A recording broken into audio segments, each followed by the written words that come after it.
क्योंकि भगवान के पीछे तो सारी दुनिया समाई हुई है, सबका खून खराबा हो जाता, सारी ताकत उसमें समाप्त हो जाती। इसलिए युक्ति से काम लिया। तो रामायण में ये दिखाया है कि बाली को 7 ताड़ों के वृक्ष की ओट से मारा। इन 7 ताड़ के वृक्षों को जो एक बाण से ढाएगा वो ही बाली को मारने पाएगा।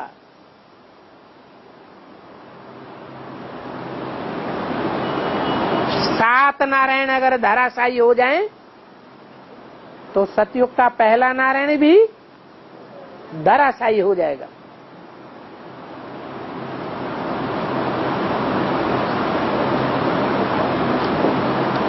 और अभी अभी मूवी में आया है ना कि अनपढ़े पढ़ो के आगे बड़ी होते हैं, बड़ी नीति का।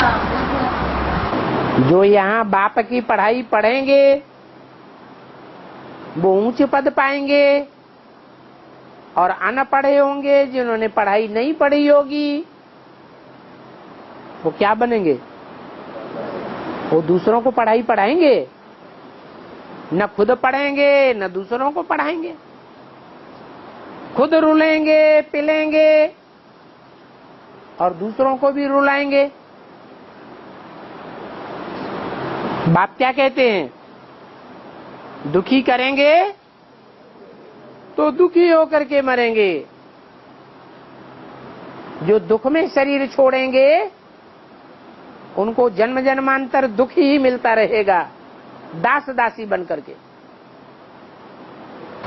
बाबा मुर्दे जलाने वाले होते हैं, सतयुग में तो कोई मुर्दों का कोई काम ही नहीं, तो फिर कहाँ जलाते हैं?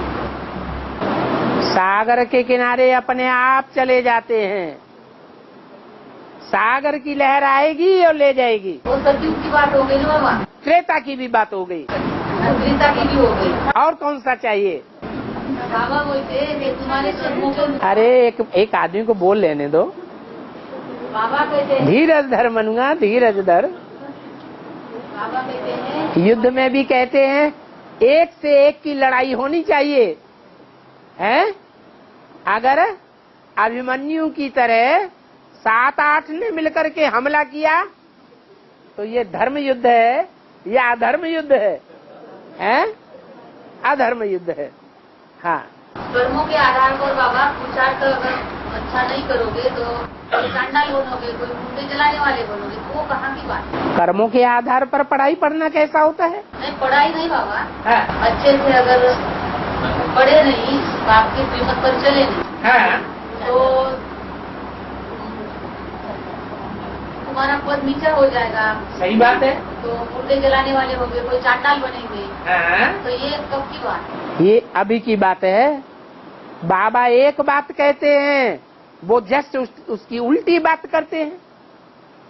बाबा एक काम करने के लिए कहेंगे वो जस्ट उसका उल्टा काम करेंगे, तो क्या पद पाएंगे? और है लक्ष्मी जो प्रत्यक्ष हो जाएंगी तो तब तक पुरुषार्थ क्यों कहा है? फिर सबके पुरुषार्थ में फुल स्टॉप लग जाएगा है? सबका पुरुषार्थ तब तक ही है, उसके आगे पुरुषार्थ आएगा। लक्ष्मी के प्रत्यक्ष होने तक ही पुरुषार्थ है, माने लक्ष्मी के आने के बाद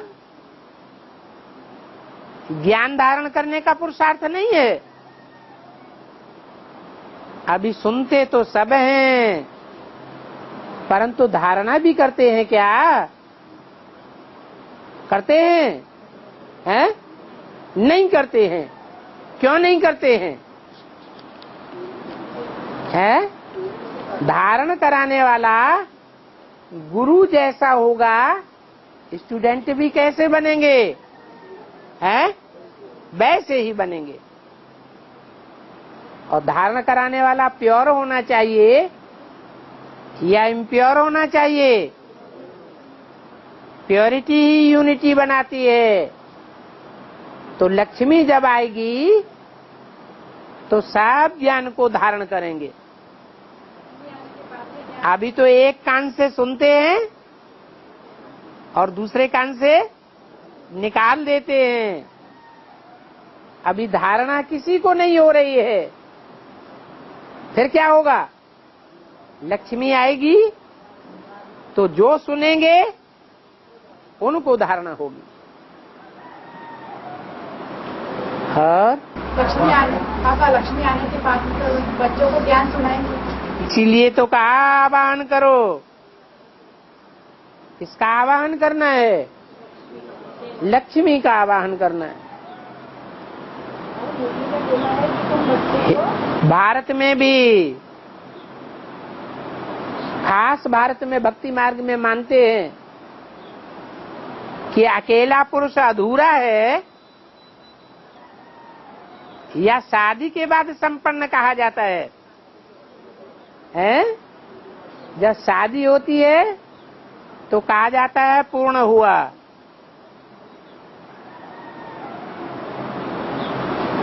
तो लक्ष्मी और नारायण दोनों ही चाहिए। और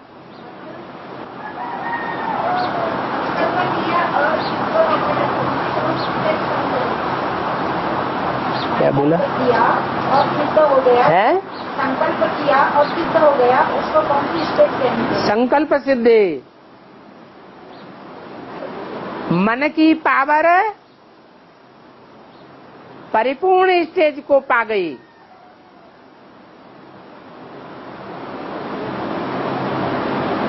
मन अर्थात आत्मा संपन्न हो गई। मन रेव आत्मा।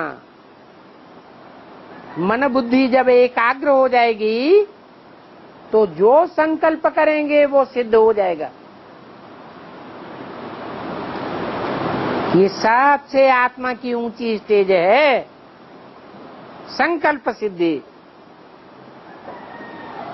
धन की सिद्धि बड़ी बात नहीं है, तन की सिद्धि बड़ी बात नहीं है। कौन सी बड़ी बात है? मन की सिद्धि, संकल्प सिद्धि। और लक्ष्मी के हाथ में भारतीय जो बताया गया है वो शंख बताया गया है, और सरस्वती के हाथ में भी जो टूटना बताया गया है, लेकिन जो जगत माता है उसके हाथ में तो ऐसा कुछ भी नहीं बताया गया। ऐसा क्यों? जगत माता तो जगदम्बा है। जगत माता जगदम्बा। जगदम्बा के दो रूप हैं।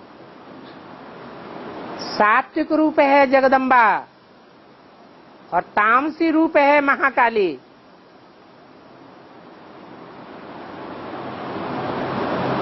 तो दोनों के आयुध अलग अलग रूप से दिखाए गए हैं,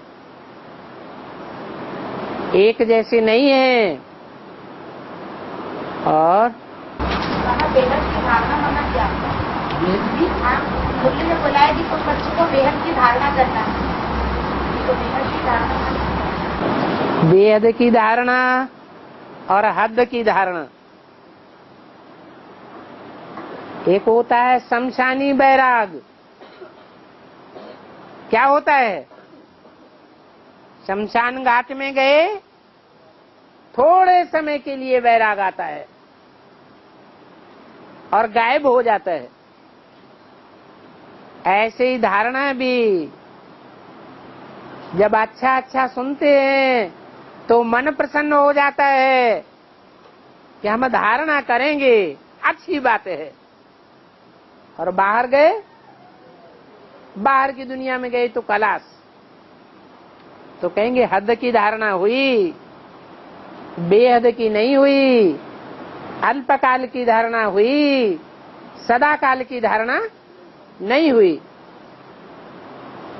और बाबा ये अब सम्मान और सम्मान में आपस का दोनों में क्या संबंध है? सम्मान और सम्मान का दोनों का आपस में क्या संबंध है? सम्मान संपूर्ण और सम माने समान, मान माने मान, और एक होता है स्वमान। स्व माने आत्मा, आत्मा का मान। आत्मा का क्या मान होता है? आत्मा किसका बच्चा है? परमपिता परमात्मा का बच्चा है। आत्मा के लिए क्या गाया जाता है? अरे संसार में आत्मा के लिए कोई गायन है? आत्मा सो परमात्मा। तो ये है स्वमान कि हम आत्मा परमात्मा बाप के बच्चे हैं, बाप समान बनने वाले हैं। हमारा बाप जिस स्टेज वाला है, ऐसी स्टेज धारण करने वाले हम बच्चे भी हैं। बाप निराकारी है, निर्विकारी है, निरहंकारी है, तो हम आत्मा भी क्या होना चाहिए? निराकारी, निर्विकारी, निरहंकारी। इसको कहेंगे आत्मा का स्वमान। और सम्मान दूसरों को दिया जाता है। दूसरों के लिए भी वही भावना रखें कि ये भी परमपिता परमात्मा के बच्चे हैं, ये भी आत्मा है। आत्मा आत्मा भाई भाई हैं। कोई को नीची दृष्टि से न देखना, ऊंची दृष्टि से देखना। एक ही घर के बच्चे हैं, सब परमधाम के वासी हैं, सब बाप के बच्चे हैं। ये है सब आत्माओं को सम्मान देना, सब आत्माओं को समान रूप से देखना, मन सम्मान देना। सब आत्माओं को पहले जन्म में कौन सी ऊंची स्टेज पानी है, ऐसी संपूर्ण स्टेज वाली आत्मा के रूप में देखना। ये है संपूर्ण मान। कोई को अंतिम जन्म के नीच पार्टधारी के रूप में नहीं देखना। जैसे बाप आते हैं तो हर बच्चे के सतो प्रधान रूप को देखते हैं, हर आत्मा के सतो प्रधान पार्ट को देखते हैं या तमो प्रधान को देखते हैं? सतो प्रधान पार्ट को देखते हैं। ऐसे ही हमारा भी होना चाहिए। बाप को फॉलो करना है। बाप की जो नजर है आत्मा के प्रति, वो हमारी भी नजर रहनी चाहिए। और कंसंट्रेशन से शुरू किया कि इसका क्या अर्थ है बाबा? बाबा कंसंट्रेशन से शुरू किया है, इसका क्या अर्थ है? कंसंट्रेशन माने एकाग्रता, और एकाग्रता जब एकाग्रता कहते हैं तो कौन से अग्र में हमारा कंसंट्रेशन होना चाहिए? किसके आगे हमारी एकाग्रता होनी चाहिए?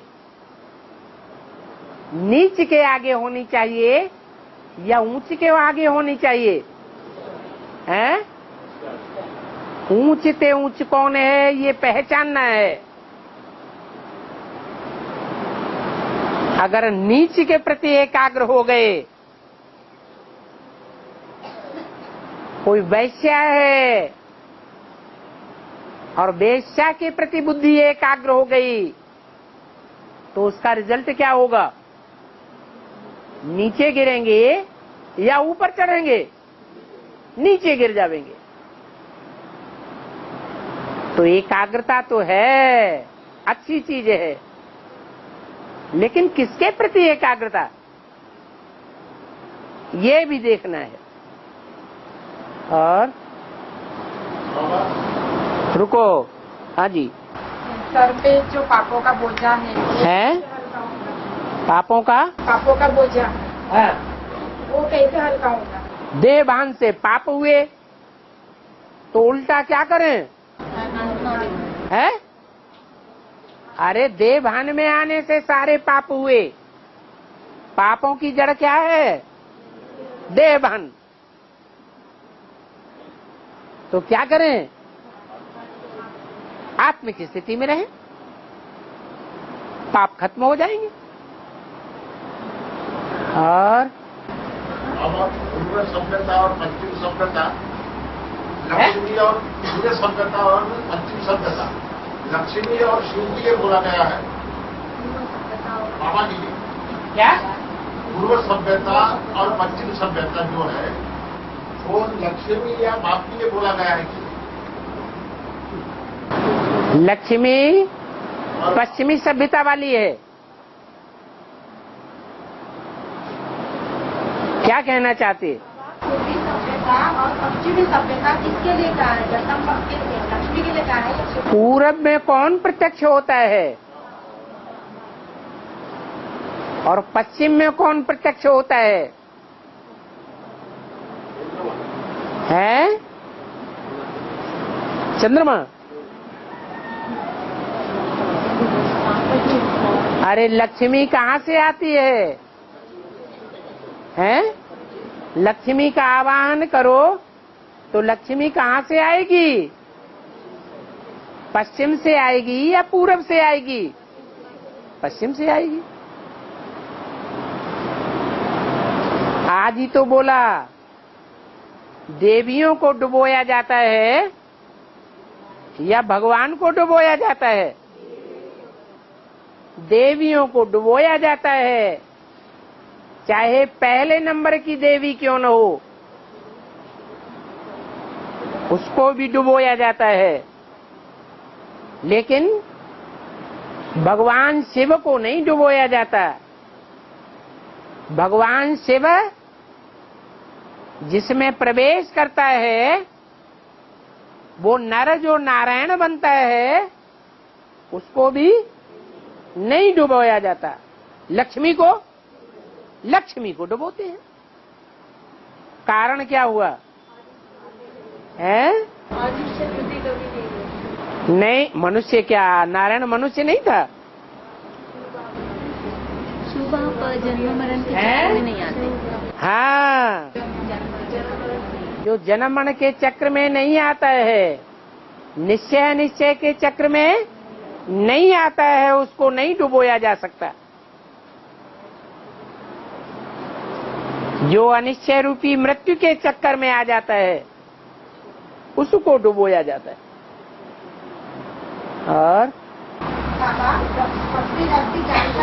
जगदम्बा करती है, वो तुम्हारे पेपर जगदम्बा से ही निकलेगी। इन पेपरों का सब साक्षात्कार करेंगे, तो वो पेपर कौन से होंगे बाबा? अब देखो कौन से पेपर होंगे। अभी ब्रह्मा कुमारियां तुम्हारा पेपर ले रही हैं कि नहीं है? ब्रह्मा कुमारियों में वो ब्रह्मा कुमारी का नाम बताओ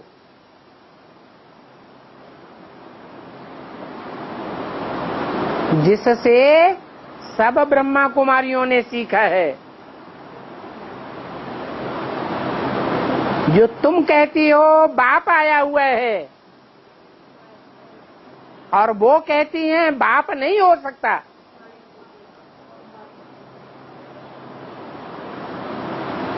तो उन ब्रह्मा कुमारियों की वो अम्मा कौन है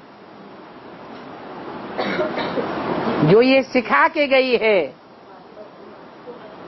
कि वो बाप नहीं हो सकता, और तुम कहते हो कि बाप आया हुआ है? वो कौन सी ब्रह्मा कुमारी है?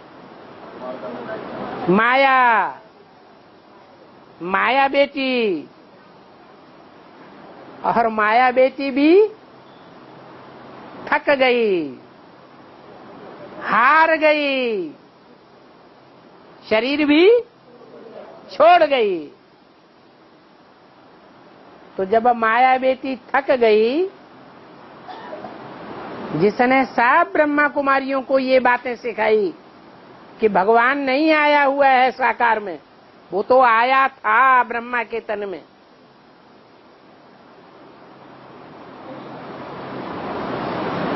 अब उस माया बेटी ने किससे हाथ मिला लिया है? माया ने हाथ प्रकृति से मिलाया है। और प्रकृति के कितने तत्व होते हैं? 5 तत्वों में सबसे पावरफुल तत्व कौन सा है? पृथ्वी, जगत अम्बा। तो जगदम्बा से हाथ मिलाया है। जो हारने वाला शत्रु होता है वो कोई पावरफुल से हाथ मिलाता है या अपने से कमजोर से हाथ मिलाता है? तो जगदम्बा माया से भी जास्ती पावरफुल है। प्रकृति इतनी पावरफुल है कि जब तामसी रूप धारण करेगी तो सारी दुनिया का विनाश कर देगी। शंकर जी के लिए तो सिर्फ गाया हुआ है, शंकर द्वारा विनाश। लेकिन शंकर नहीं करता है। प्रैक्टिकल में विनाश करता कौन है? उन शक्तियों में मुख्य शक्ति कौन है? प्रकृति। वो जगदम्बा है जिससे माया बेटी ने हाथ मिलाई लिया है। तो समझ में आया? बाबा है। शरीर छोड़ने के बाद में आत्मा रहती है, तो वो आत्मा समझती है क्या? आपको चमकी हुई दिखाई पड़ती है? चमकती नहीं बोली बाबा। हाँ। समझो शरीर छोड़ा वो आत्मा बन गई है? आत्मा है, शरीर में प्रवेश न करते हुए वो समझ सकती है क्या? क्यों नहीं समझ सकती? सूक्ष्म शरीर नहीं होता है क्या? सूक्ष्म माना? सूक्ष्म माने सूक्ष्म, जो आंखों से दिखाई ना पड़े। कि किसी को डूबे हुए जैसा आदमी दिखता है तो क्या? भय का भूत दिखाई पड़ता है। जो कमजोर आत्माएं होती हैं उनको दिखाई पड़ता है या सबको दिखाई पड़ता है? हैं? अच्छा हमें भूत दिखाओ। दिखाओ। हमको भी नहीं दिखता। तो क्यों बातें करती हो? ऐसे कोई बोलते ना बाबा। वो तो भूत की बातें क्यों? अरे दुनिया बोलती है, बोलने दो। तो दूसरे हुए क्या सकते हैं? आप पूछते हैं माने डरते हैं ना, तो क्यों पूछते हैं? वो होता ही नहीं। ओम शांति।